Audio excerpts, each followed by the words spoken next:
Écoutez, monsieur Stéphane. À l'escargot, rien ne se jette, tout se transforme. Voilà. Tout est vendable dedans. Par exemple, prenons la coquille d'escargot. Les médecins utilisent ça pour les produits pharmaceutiques. Les usines de fabrication d'aliments des animaux utilisent ça pour nourrir les animaux. Voilà. Donc la coquille d'escargot comme ça en poudre, c'est-à-dire on sèche et puis on écrase. Le sac coûte 25 000 et c'est le sac de 25 kilos, 25 000. Vous voyez quand on tue l'escargot, il y a le sang bleu. Le sang bleu là, les filles qui font les produits cosmétiques elles utilisent ça pour les savons, les pommades, les consommes. Voilà. Ça là c'est le litre à 10 000. Vous voyez la bave d'escargot là, crachat d'escargot là. Voilà. On peut vendre la bave fraîche comme ça ou bien on peut sécher aussi pour que ça devienne poudre. Voilà. En Côte d'Ivoire ici, la bave fraîche, c'est 1,5 million le litre. En France, c'est 30 millions. Quand la bave sèche, quand on a fini de sécher, c'est devenu poudre là. En Côte d'Ivoire ici, c'est 6 millions. Voilà. En France, c'est 60 millions, le 1 kilo. La chair d'escargot là, bon, ça là, nous tous on connaît le prix. Sinon, normalement, en gros, c'est un escargot à 400 francs. La formation, venons se faire de l'argent. Cinquième source de revenus dans l'élevage. La formation, venons se faire de l'argent. Cinquième source de revenus dans l'élevage d'escargots. Les œufs des escargots sont utilisés pour faire du caviar. Lorsque le vrai caviar manque, les gens utilisent les œufs d'escargot pour faire du caviar dans des restaurants. Voilà, 1 kilo des œufs d'escargot, c'est 1 million. Laissez-moi aller vérifier. Merci. Alors là, c'est monsieur Stéphane, PDG de... Le projet d'élevage des escargots géants de l'Afrique. Salut chers membres de l'Institut du monde agricole. J'espère que vous allez très bien. C'est toujours votre frère, monsieur Mardoché Tchobli. Comme je le disais toujours, nous sommes là pour le développement durable de l'Afrique, pour l'agriculture en Afrique et aussi pour l'élevage en Afrique. Donc, nous sommes en train aussi de travailler sur le projet de l'élevage des escargots géants de l'Afrique. Et comme vous le constatez, c'est un bon projet, d'accord, qui peut nourrir son homme. Et avec les escargots, vous pouvez gagner de l'argent parce que c'est une richesse vraiment qui est cachée en Afrique, qui est beaucoup développée dans les autres continents. Mais nous, étant africains, on ne le savait pas. Mais aujourd'hui, on a fait les recherches, on a fait la découverte des escargots et on a compris que l'escargot, c'est quelque chose, c'est une activité qui peut nourrir maintenant son homme. Alors, afin de réussir maintenant à l'activité, pour pouvoir satisfaire, pour être autonome, pour pouvoir satisfaire ses besoins fondamentaux, il faut maîtriser la filière. Donc, l'Institut du monde agricole, nous venons maintenant de mettre en place maintenant une formation et j'aimerais vraiment vous présenter maintenant le guide de formation sur l'élevage des escargots géants de l'Afrique. Donc, je vais vous présenter les modalités, je vais dire les thèmes et les activités et aussi l'objectif d'apprentissage. Parce que lorsque vous allez nous contacter, c'est pour venir maintenant à l'apprentissage. Donc, nous allons bien vous présenter comment cela peut se passer avec nous. Donc, nous organisons des formations en ligne et souvent, nous dirigeons les formations en ligne parce que nous avons constaté que beaucoup nous contactent depuis plusieurs pays sur notre continent, l'Afrique, mais une formation en présentiel est vraiment coûteux. Vous allez faire, ça va vous prendre du temps d'abord et ça va vous prendre aussi, vous allez dépenser pour déplacement et restauration, tout. Vous voyez, mais une formation en ligne aujourd'hui avec la technologie, tout est facile et vous pouvez rester n'importe où pour bénéficier d'une formation en ligne. Et ça va vous permettre aussi de développer maintenant votre projet. Maintenant, quand je parle de formation en ligne, quels sont les thèmes que nous allons développer? D'accord? Il y a d'abord, je dis les thèmes, bon, ou bien les modalités que nous allons développer et dans chaque modalité, quelle activité nous allons amener et aussi dans l'activité et l'objectif de l'apprentissage. Donc, c'est ça que je veux vous présenter. Donc, je viens de terminer la rédaction d'un document qui est lié à ce projet et c'est le guide maintenant du projet, du formation, d'accord, pour que vous connaissiez déjà au moins le plan de travail que nous avons à faire avec vous. Donc, normalement, je devais déjà présenter le guide le 1er décembre 2024, mais on a eu un peu de retard. Donc, ça fait que je suis en train de le présenter aujourd'hui. Et donc, ne vous en faites pas, d'accord? Mais l'essentiel, c'est d'écouter ce que je dis, d'accord? Il faut écouter et vous allez beaucoup mieux comprendre. D'abord, vous connaissez déjà le formateur. Il est très intéressant de connaître avec qui je suis en train de travailler. Parce que vous contactez les gens, les personnes, les formateurs, et vous ne les connaissez pas très bien. Quand je dis connaissez quelqu'un, ce n'est pas de voir la personne physiquement. Non. Vous devez voir la personne en action, en activité. Et au moins, il va publier comment il est en train de travailler une fois. Et la personne monte sur les réseaux sociaux et il rédige des affiches, il dit formation et formation, formation, et vous rentrez dedans. Et la gestion est aussi vraiment difficile pour vous. Quand vous allez fouiller, je ne suis pas en train de me valoriser ni de marketing. Non, loin de là. Et si je partage ces informations avec vous, c'est de savoir vraiment ce que nous, on est en train de préparer pour la communauté. Donc, lorsque vous connaissez déjà le formateur, parce qu'il faut une présentation des formateurs. Moi, quand je dis formation, je ne suis pas le seul qui va vous former. Non, nous sommes beaucoup. D'accord? Au moins, il faut au moins 5 formateurs pour diriger les séances. D'accord? Afin de vous permettre de mieux saisir les choses. Donc, vous devez connaître le formateur. Est-ce que vous comprenez? Et ça dit, les participants connaissent les formateurs. Ça fait votre objectif, l'objectif numéro 1. Et aussi, le formateur doit connaître aussi, c'est-à-dire les formateurs aussi doivent connaître aussi les participants. C'est-à-dire, les participants sont connus des formateurs. Mais moi, je dis que je suis Madoché Choubli, l'autre aussi va se présenter, je suis mais toi aussi, tu es où? Parce que si je ne connais pas là où tu es, ou bien là où tu veux travailler, tu veux installer ton projet, il serait vraiment difficile pour moi de mieux s'organiser les choses. Parce que l'activité que je mène sur les escargots au Nigeria, ou bien au Bénin, ce n'est pas ça que je vais réaliser pareil au Togo, ni en Côte d'Ivoire, ni au Cameroun, ni Congo, ni Guinée. Vous voyez, ça diffère. Nous sommes en Afrique, très bien, mais nous n'avons pas les mêmes climats. Vous voyez, on n'a pas les mêmes périodes, même température, non. Donc, il faut qu'on se connaisse. D'accord? Donc, c'est un peu ça aussi. Donc, il faut la connaissance des formateurs et aussi des participants. D'accord? OK. Et notre deuxième phase, cela, c'est très capital parce que quand je vous connais et vous me connaissez maintenant, nous allons nous lancer maintenant dans le projet proprement dit des escargots. Alors, si vous me suivez très bien, si je vous connais et vous me connaissez, maintenant, nous pouvons maintenant développer maintenant notre projet ensemble.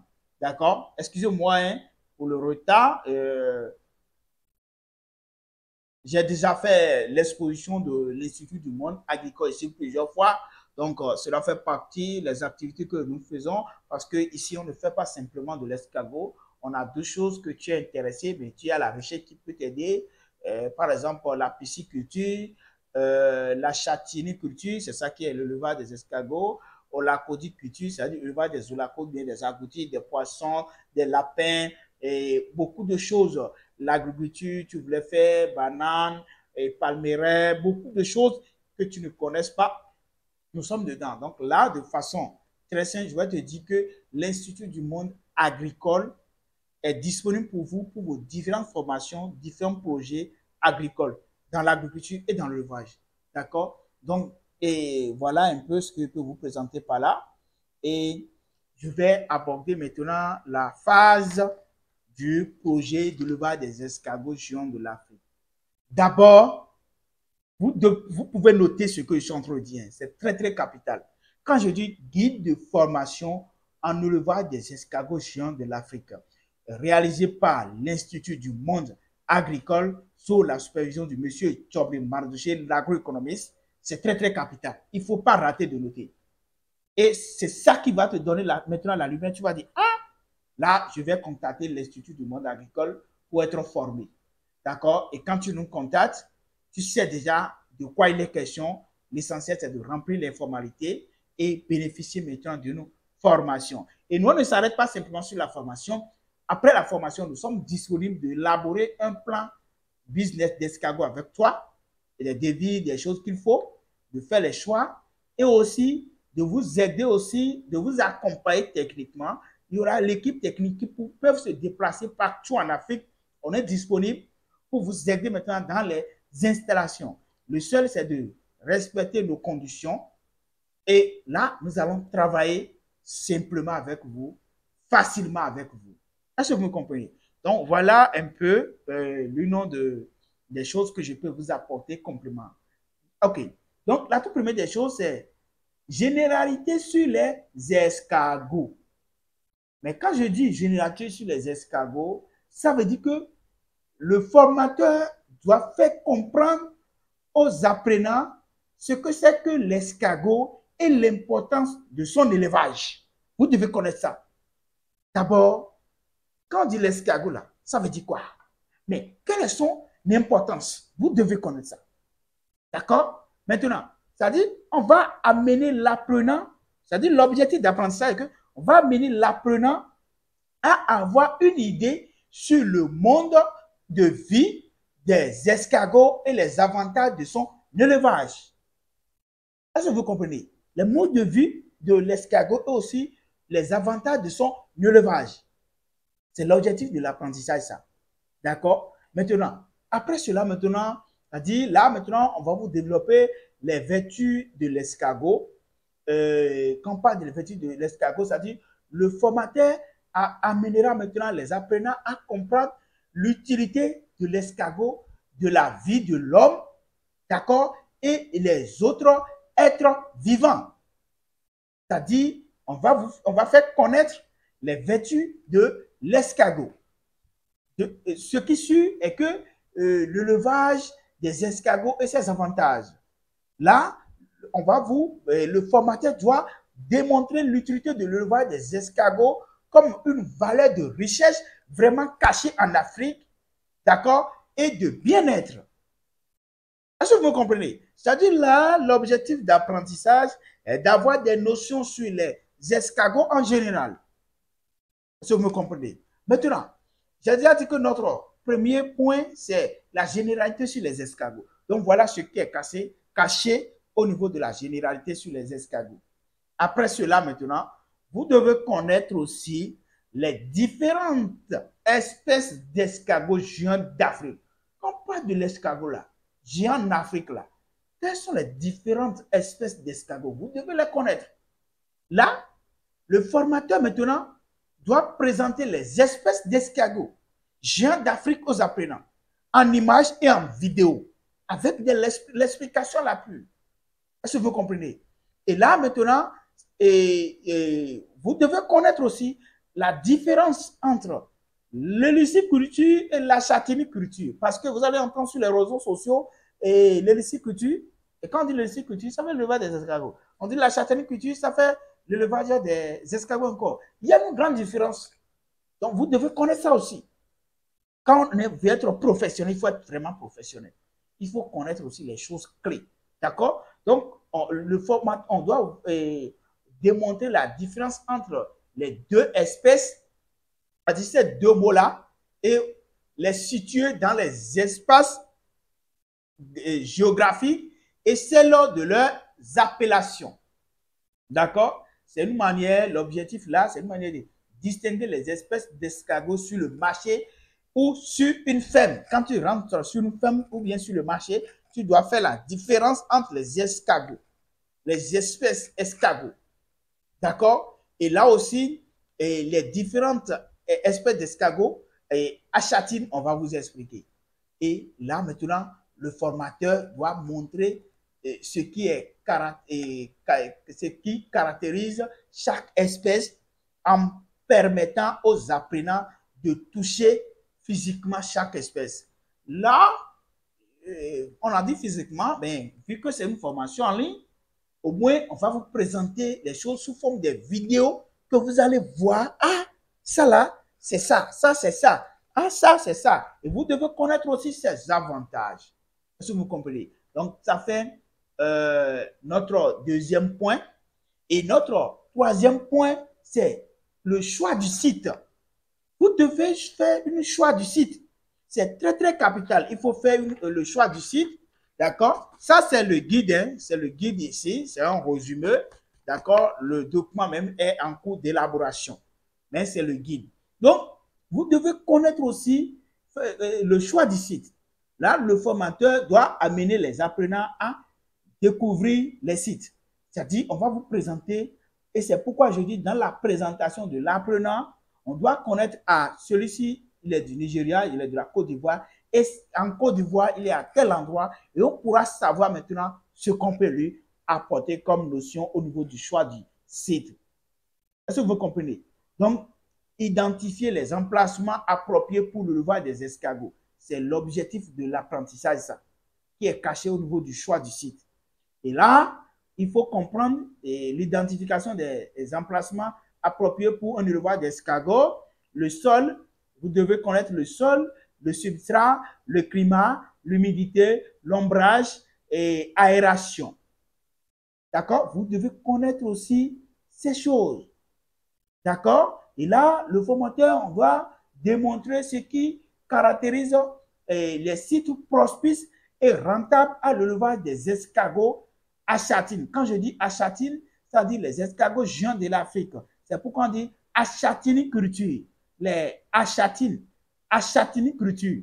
Vous voyez déjà? Donc, celui qui est en train de faire l'élevage des escargots à châtine, il est achatiniculteur ou bien achatinicultrice. Maintenant, le nom même de l'activité, c'est achatiniculture. C'est pourquoi on dit les achatines. D'accord? Et aussi, on doit vous montrer les différents sols substrat aux apprenants en mettant l'accent sur le meilleur sol et substrat qu'il faut pour le développement de l'escargot. Et aussi, on doit démontrer l'importance de l'humidité, de l'ombrage, de l'aération dans l'élevage de l'escargot. Est-ce que vous comprenez? Donc, ça fait notre troisième étape à développer.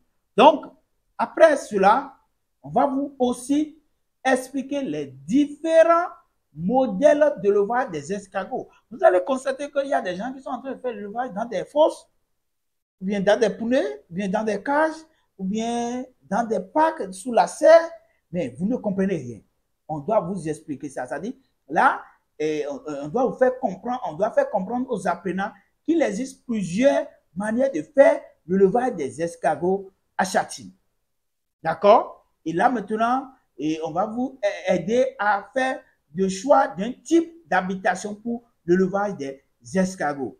Et on doit vous aider à comprendre que l'habitat dépend du site. D'accord? L'habitation que vous voulez choisir là, ça dépend de votre site et aussi les moyens et la vision de l'éleveur. Celui qui a choisi de faire son élevage dans des fosses, c'est en fonction de la vision. D'accord? Ce qui me contente, pour un débutant, il faut démarrer avec combien de superficie? Je dis, ça dépend de votre vision. Si vous avez la vision de produire une tonne d'escargot, et si moi je vous dis de construire, de faire votre élevage sur 25 mètres carrés, ou bien 50 mètres carrés, ou bien 100 mètres carrés, vous voyez que ce n'est pas bien, non? Ce n'est pas bon, non. Donc, ça dépend aussi de votre vision. Donc là, il faut écouter maintenant la vision de l'étudiant, de l'apprenant, avant de lui proposer maintenant quelque chose. Donc, de choisir un type d'habitat d'escargot. Est-ce que vous comprenez? Et aussi l'aménagement du site. Vous devez aussi comprendre aussi cela. D'accord? Et il y a aussi comment aménager un parc d'escargots. et aussi la maîtrise de l'eau et aussi le système d'irrigation. Sans l'eau, l'homme ne peut pas vivre. Sans l'eau, les animaux aussi ne peuvent pas vivre. Et l'eau fait partie des meilleurs facteurs pour le développement des escargots. D'accord? Après cela, maintenant, vous allez connaître maintenant les géniteurs. Quand on dit les géniteurs, c'est-à-dire les reproducteurs. C'est-à-dire quand vous voulez faire maintenant votre élevage d'escargots, vous devez connaître comment faire le choix des reproducteurs, les possibilités d'acquisition. D'accord? On doit vous faire comprendre aux apprenants l'importance dans le choix des sujets reproducteurs qui est l'un des facteurs indispensables pour le succès de l'élevage des escargots. Je répète, les géniteurs, là, ça fait le point numéro 5, hein, les géniteurs.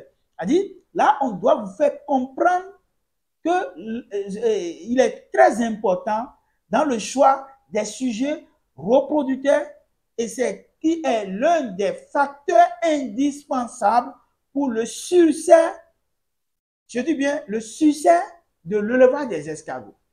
Vous devez connaître ça. Et aussi l'acquisition et le traitement des géniteurs. Ces facteurs-là, c'est très, très capital.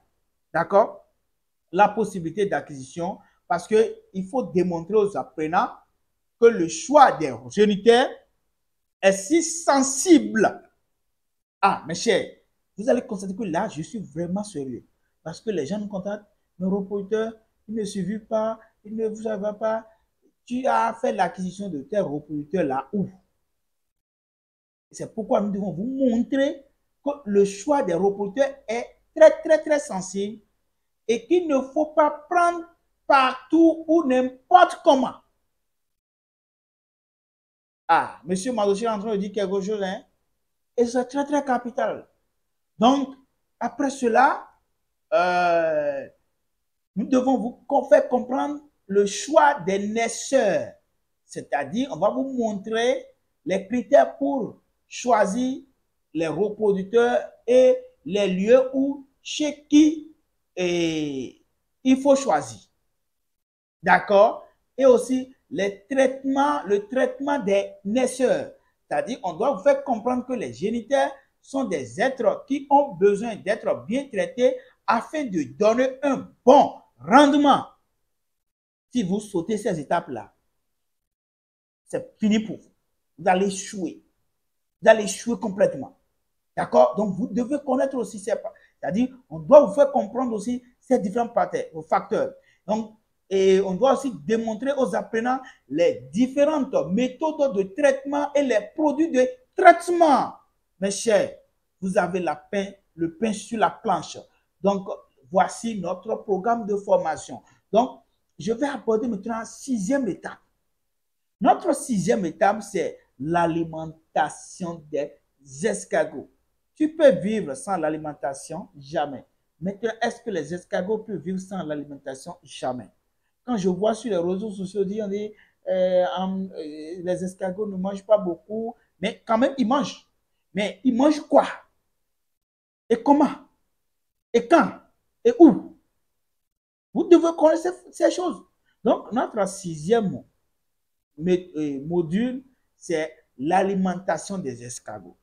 Là, étant formateur, je dois faire comprendre que quel que soit le modèle d'élevage choisi, les escargots doivent avoir accès facile à l'alimentation et à l'eau de boisson. C'est-à-dire alimentation et l'eau. Mais ici, moi, j'ai l'eau parce que je ne peux pas vivre sans l'eau. Vous voyez? Et toi aussi, tu ne peux pas vivre sans l'eau. Quand tu manges, il y a l'eau à côté. Quand on mange, il y a l'eau à côté. Donc, quand je parle de l'alimentation, il y a l'aliment et aussi l'eau. D'accord? Donc, là, on doit assurer la bonne alimentation des escargots à Châtine. Est-ce que vous comprenez? Voilà. Donc là, il y a l'alimentation des naisseurs. C'est-à-dire, là, on va montrer aux apprenants les aliments des géniteurs et le rôle de ces aliments pour le bien-être de ceux-ci. D'accord? Après cela, l'alimentation des naissants. J'ai dit les naisseurs. Les naisseurs, c'est les reproducteurs. Les naissants, quand après la ponte et l'éclosion, il y a les naissants. Donc là, on va pouvoir montrer aux apprenants la différence entre la nourriture des naisseurs et des naissants. On doit citer la nourriture des naissants aux apprenants. Donc là, rassurez-vous. Il y a une grande différence entre les deux. Il y a une grande différence entre les deux. Mais nous aussi. Étant adulte et avec les bébés, est-ce que c'est la même chose? L'aliment, ça varie. D'accord? Ça varie. Donc, c'est pareil aussi chez les animaux.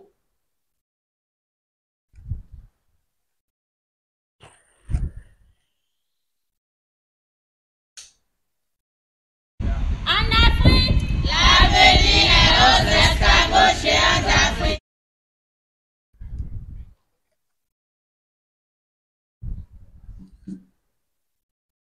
Donc, comme je le disais, nous sommes sur notre 6e étape, l'alimentation des escargots. Donc, l'alimentation des naisseurs, c'est-à-dire des reproducteurs ou bien des géniteurs, et l'alimentation aussi des naissants, ou bien les bébés d'escargots, d'accord, de façon vulgaire, voilà. Donc, il y a aussi la provende. Il faut accompagner les escargots avec la provende. Et là, on doit vous amener à connaître les composants de la provende, leur grammage et leur lieu d'achat des intrants. Là où vous pouvez en avoir ça, on va vous enseigner, quelle que soit votre situation géographique en Afrique. D'accord? Et aussi l'eau. Et on doit vous montrer qu'il est très important d'avoir de l'eau. D'accord? Et quel type de l'eau il faut avoir? On doit vous démontrer ça au cours de notre formation. Et aussi aborder la phase de l'engraissement des escargots. Et là, on doit vous montrer aux apprenants pourquoi de l'engraissement, les escargots à engraisser et l'alimentation d'engraissement. C'est-à-dire pourquoi nous allons faire l'engraissement et les escargots à engraisser et aussi l'alimentation d'engraissement. Vous devez connaître ça aussi. Donc, en dehors de ça, notre 7e module, c'est la reproduction des escargots. J'ai parlé des naissants tout à l'heure, des reproducteurs tout à l'heure. Donc, nous devons connaître aussi la reproduction des escargots. Et là, on doit vous expliquer le processus et les éléments qui entrent en jeu de la reproduction des escargots géants de l'Afrique. Et là, c'est très, très intéressant. L'objectif d'apprentissage, c'est de maîtriser la reproduction chez les escargots à Châtine. Vous devez maîtriser ça. Maintenant, comment maîtriser cela? Et aussi, après la maîtrise, c'est-à-dire comment gérer les naisseurs. D'accord? Vous devez connaître ça aussi. Donc, l'objectif d'apprentissage pour le thème que je viens d'initier, la reproduction, voilà. Maintenant, là, il y a les sous-thèmes, il y a l'accouplement. On doit vous montrer que l'escargot s'accouple. D'accord? Comment se fait l'accouplement chez les escargots? C'est quelque chose que vous devez connaître. Et aussi, bien qu'étant hermaphrodites, les escargots ont besoin d'un second de la même espèce, je dis bien de la même espèce pour s'accoupler. Ceux qui me demandent, est-ce que telle espèce avec telle espèce peut rester ensemble pour s'accoupler? Non. D'accord? Donc, ils ont besoin des espèces de la même espèce pour s'accoupler. Et aussi, on va vous faire comprendre que chaque espèce doit avoir son espace séparément. D'accord? Pour l'accouplement, la ponte. On doit vous faire comprendre les conditions dans lesquelles les œufs sont pondus, d'accord, et comment les entretenir. On doit aussi vous montrer ça. L'incubation, ceux qui ont des difficultés pour l'incubation. Là, on doit vous expliquer les dispositifs et les dispositions à mettre en place pour l'incubation des œufs. Et aussi, vous montrer même la fabrication des incubateurs. D'accord? Et parlons aussi de l'éclosion. J'ai fait l'incubation, mais j'ai besoin de l'éclosion. On va aussi vous expliquer ça, comment ça va se faire. Et là, on va expliquer le phénomène de l'éclosion des œufs et aussi la durée des œufs de chaque espèce avant l'éclosion. Est-ce que vous comprenez? Maintenant, la gestion des naissins, c'est-à-dire la gestion des bébés des escargots.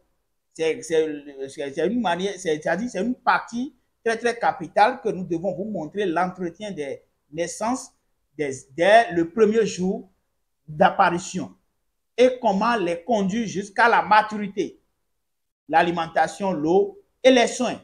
Vous devez connaître ça aussi. Le boostage des naissins, d'accord, là l'engraissement, d'accord, c'est-à-dire on doit vous faire comprendre quels sont les naisseurs à booster et comment cela se fait. Est-ce que vous comprenez? Pour répondre sur le marché. Maintenant, et aussi, on va aborder aussi comment faire les installations des différents types d'élevage. On doit vous expliquer ça. D'accord? Après cela, maintenant, on va vous aider à connaître les différents prédateurs et comment éviter les maladies.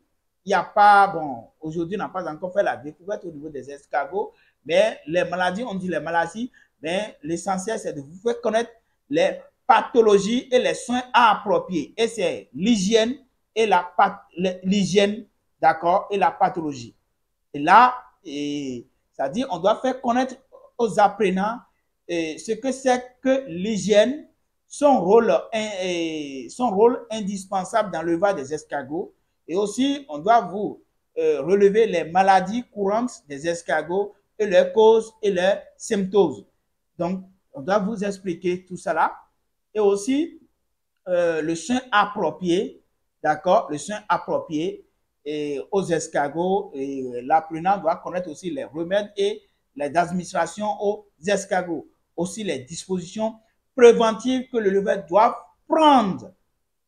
Est-ce que vous comprenez ce que je suis en train de vous expliquer bien les choses, hein? Les modules, les sous-thèmes, l'activité et l'objectif d'apprentissage. Je suis en train d'expliquer cela. Et aussi la biosécurité de la ferme. Là où tu es en train de faire ton élevage, c'est une ferme déjà. D'accord? Maintenant, vous devez comprendre ce que c'est que la biosécurité et pourquoi prendre cette disposition. Parce que sécuriser la ferme, c'est très important aussi, et sécuriser aussi les escargots est très capital. D'accord? OK. Après cela, maintenant, les prédateurs et les vols. C'est-à-dire, on doit vous citer les noms des prédateurs et aussi leur mode opératoire. Et aussi, on doit aussi donner les cas de vol fréquents sur les fermes d'escargots et les systèmes de surveillance et de protection des fermes qu'il faut en place. D'accord? OK. Après cela, maintenant, nous allons aborder maintenant la phase de la chaîne de valeur d'escargots et commercialisation. Là, nous sommes en train de développer 3 unités. L'unité de production. C'est l'unité de production que je viens d'expliquer. Ça reste maintenant, quand je produis, je vais aller sur le marché ou bien je transforme d'abord avant d'aller sur le marché. Donc, il y a l'unité de transformation et de commercialisation. Est-ce que vous me suivez? Maintenant, au niveau de l'unité de transformation et au niveau de l'unité de commercialisation, comment transformer l'escargot? D'accord? Parce qu'il y a beaucoup de valeurs ajoutées qui sont cachées là. Comme la chair de l'escargot, elle est transformée sous plusieurs formes. On va vous les expliquer, vous les montrer sous forme de vidéos, comment ça se fait. La coquille de l'escargot, comment transformer ça pour avoir la poudre de la coquille d'escargot, avec quelle machine et comment avoir l'acquisition de la machine. On va vous expliquer ça. Et aussi, on va vous expliquer aussi comment transformer la bave de l'escargot, comment faire l'extraction de la bave d'escargot. Et aussi, on va vous présenter maintenant les marchés de ces produits qui existent. En fonction de votre région, on va vous présenter cela. Donc, voilà un peu donc, au niveau des chaînes de valeur d'escargot et la commercialisation. Et là, il y a la chair, il y a la coquille, il y a les œufs d'escargot, il y a la bave et il y a le liquide bleu de l'escargot. C'est-à-dire vous devez maîtriser les chaînes de valeur des escargots. Et à ce niveau, nous devons vous montrer les valeurs ajoutées des escargots comme activité lucrative. Et nous devons aussi montrer en image ou en vidéo les différentes techniques cumulaires de la chair de l'escargot. Nous devons aussi vous amener à comprendre et à faire la transformation de la coquille d'escargot en calcium en poudre. Et on doit aussi montrer les produits finis consommables des œufs, des escargots. Et on doit aussi vous apprendre les différentes techniques de l'extraction de la bave et aussi comment transformer la bave en poudre et aussi transformer les produits finis. Comment faire les produits cosmétiques, tout ça là. Il y a le liquide bleu de la bave de l'escargot, excusez-moi, le liquide bleu de l'escargot. On doit vous donner les informations sur la valeur sanitaire de ce liquide aux apprenants. D'accord? Et il y a aussi le sang de l'escargot. Et il doit, là, on doit vous démontrer son importance et sa valeur sanitaire. Donc, voilà un peu ce qui est cassé là et aussi les viscères. Les viscères, d'accord? Et là, on doit vous expliquer son importance, surtout dans la pisciculture et aussi la reproduction des acticaux sous source de protéines animales. D'accord? Comment cela est très intéressant. On va vous expliquer ça aussi. Et aussi dans la porciculture, dans la codiculture, pourquoi les viscères des escargots sont très importants dans le type d'élevage.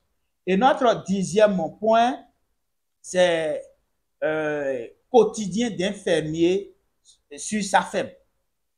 Là, on va vous montrer que la châtaigniculture ne se limite pas à l'élevage. Il y a le côté administratif de la ferme achatinicoles qui est aussi important, que vous devez connaître. D'accord? Donc là, on va décrire les tâches journalières d'un achatiniculteur et tenu des fiches de gestion, c'est-à-dire comment tenir les documents de prise de notes et de petite comptabilité. Vous devez faire ça. La biosécurité, et là, on doit faire en sorte que pour que les apprenants comprennent et que la ferme n'est pas un lieu de distraction, un lieu de loisir ou encore un lieu de show. Est-ce que vous comprenez?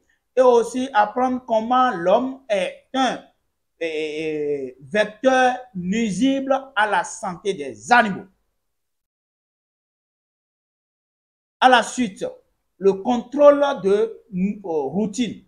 Là, on va enseigner à ces apprenants, la passion de la routine, vous apprendre comment s'acquitter, d'accord, de cette tâche quotidiennement avec joie, sans peine, sans difficulté, dans la joie, d'accord. Et dans la suite, la planification des tâches, parce que il faut que l'apprenant planifie périodiquement ses activités sur la ferme, d'accord, et inclut une nouvelle vie d'achatini entrepreneur organisé, structuré et intègre à ses visions, à ses objectifs. Et 11e point, c'est les spéculations connexes à l'achatiniculture que vous devez connaître. Il y a la production végétale que vous devez connaître. Et là, on doit donner à vous, étant des apprenants, quelques notions élémentaires de la production végétale pour le besoin de ces escargots et de soi-même. D'accord? Et aussi de diversifier le revenu. On doit vous démontrer aussi ce que c'est que les escargots apportent à la production végétale. leur importance. D'accord? On voit aussi, il y a aussi la pisciculture et qu'on doit aborder et vous devez connaître la chaîne d'alimentaire qui existe entre la châtaigniculture et la pisciculture et la codiculture et beaucoup de choses. D'accord? Comment les viscères et les intestins des escargots peuvent nourrir directement les poissons ou poudre des asticots, source de protéines importantes dans la pisciculture. On doit vous expliquer ça aussi. Il y a la municiculture, c'est-à-dire là, comment la municiculture a besoin du calcium issu de la coquille des escargots et aussi comment les champignons sont des aliments importants pour la santé des escargots. Vous voyez, donc on va vous connaître ça, faire connaître ça aussi. Il y a autre production animale et là, la formation, c'est-à-dire nous, les formateurs, au moment de la formation, doivent démontrer aux apprenants comment il est avantageux à un achatiniculteur d'élever les autres animaux dont les os peuvent servir de calcium pour nourrir les escargots et aussi comment le calcium issu de la coquille des escargots et aussi de la protéine produite à la base des asticots, des viscères des escargots peuvent aider comme entrant dans la provende des animaux. Chers téléspectateurs, vous voyez, donc voilà de façon très simple notre guide de formation que je viens de vous présenter. Donc, ceux qui sont intéressés, contactez-nous. Lorsque vous allez nous contacter, les conditions à remplir pour bénéficier d'une formation, vous aurez les explications par écrit, par audio, par image, par des vidéos pratiques et ça va vous permettre maintenant de mieux comprendre le projet. D'accord? Donc, si tu es intéressé par ce projet, tu peux nous contacter au plus 229 par WhatsApp, plus 229 94 17 37 31. Là, nous allons vous prendre en charge, vous apporter des explications qu'il faut, d'autres informations complémentaires afin que vous allez vous inscrire pour bénéficier de ce programme de formation. Donc, si c'est ton centre d'intérêt, il ne faut pas dire demain, demain, demain. Non, prends ton destin en main et ensemble, nous allons développer ce projet ensemble. Que Dieu vous bénisse. Amen.